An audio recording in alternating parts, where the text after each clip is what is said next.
Changes in the Thai Law Project on Narcotic Bills BE 2564, or the Christian year of 2021.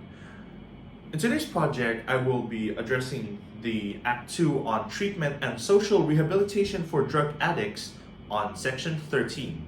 I will be going through the simple definition of this section, any related terms that may cause confusions from the title itself, the problem that arises from this specific section and why I think it needs to change, and lastly, a solution or a way that I think could fix this act of law. And therefore, let's begin the presentation now. Let's imagine this. Someone was a drug addict. They had substance abuse, they have been prolongedly used heroin, morphine, cocaine, whatever you can name. They have delved way too deep into their own addiction, such that this may cause harm to people around them. However, they went into rehab, and through various vicious methods of rehabilitation, teaching, that person manages to shake free of their addiction. They no longer have a desire to use those substances anymore, and they come out scot-free. Yes, exactly. With nothing attached. They are certified as someone who is no longer an addict. They have no charges from previous related crimes to those substances attached to them. Doesn't that sound kind of weird? By simply learning or going through rehab, can one lose charges on crime? Personally, to me, I think this punishment is way too severe. After all, people learn from mistakes. But those mistakes, they have to come with consequences, something to affect that person, something maybe a bit scarring, so that they could actually improve and learn from this experience. What I just simply told you was a simplified version of the act of law that I will be elaborating. But simply put, this is the question that I want you to keep in mind before we go deep into the explanation of the laws and how I want to change it. Is simply going through rehab enough for a person to really be free? Section 113. Anyone who has used drugs under Section 162 or Section 163, or has possession of narcotic drugs or active objects to take drugs under Section 164, and has voluntarily requested treatment in a drug hospital before the ONCB, which is Office of Narcotics Control Board, the administrative staff, or police employees, has detected such presence of drug abuse and has also been fully following the rules, methods, and conditions prescribed by the Drug Addiction Treatment and Rehabilitation Committee as announced in the Government Gazette, until they are certified in writing a satisfactory treatment from the head of the drug hospital or drug rehabilitation center, that person shall no longer be guilty in such section. That is lengthy, so I will be trying to simplify it. So simply put, people who have taken the rehabilitation course by surrendering themselves before having the presence of their drug abuse detected by authorities themselves, after going to rehab and fully committing to all the methods by the rehabilitation center and getting a certification of not being a drug addict, all charges related to the substance abuse will be dropped. Yes, this actually sounds good and motivational. Wanting people to surrender themselves in for a lower punishment. And so this at least motivates people to have a change of heart on their own, turning themselves in and going into rehab, trying to stop themselves from getting too deep into the drug abuse. But personally for me, I feel that the thought is not enough, and that at least there has to be some sort of material punishment to actually drill the thought of no longer wanting to go back into drugs for those people. And On the next presentation, I will be talking a bit about the related terms that I have brought up, just so you can be clear on exactly what would be related and involved.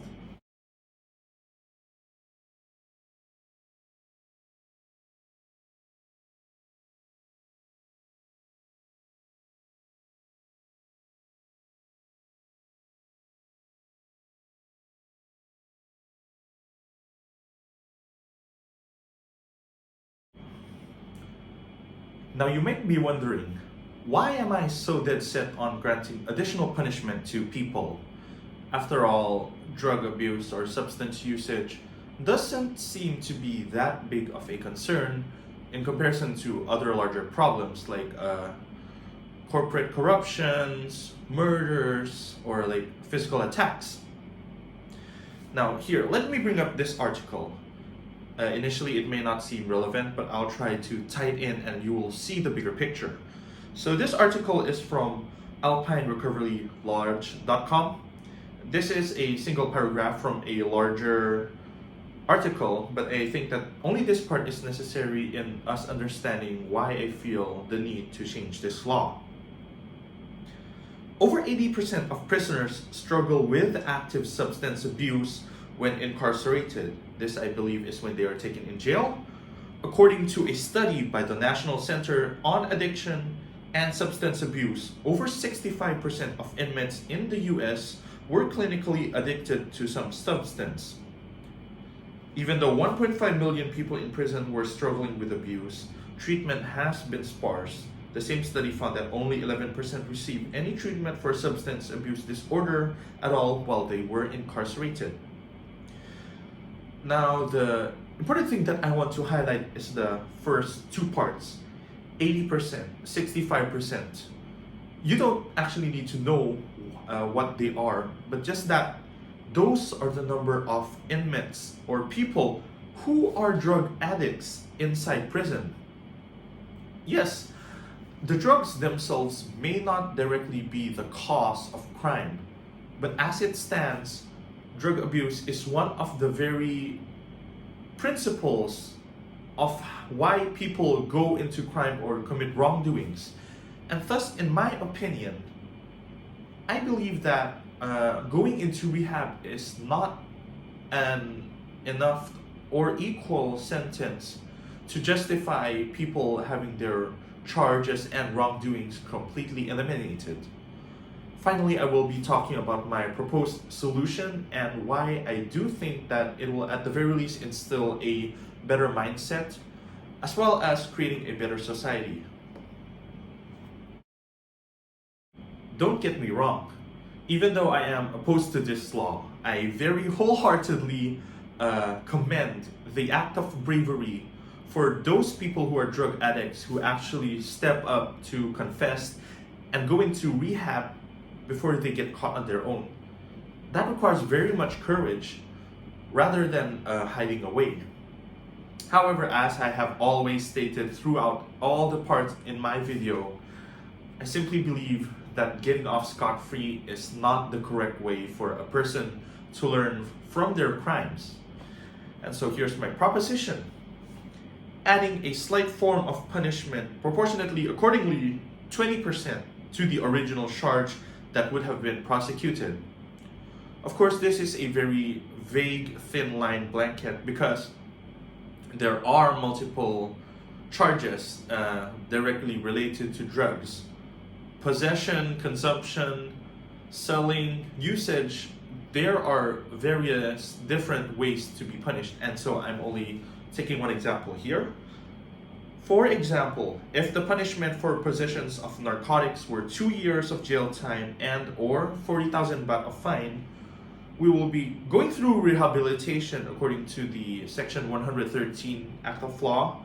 It would net you off with only 5 months of jail time and or 8,000 baht of fine.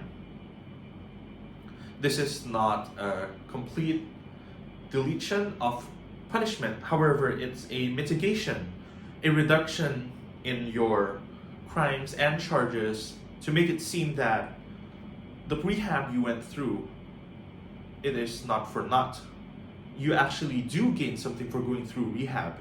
it's just not fully deleting all of the charges, because personally I believe that you need to be punished at the least a slight bit, some type of consequence for you to actually learn. That will be it for my prison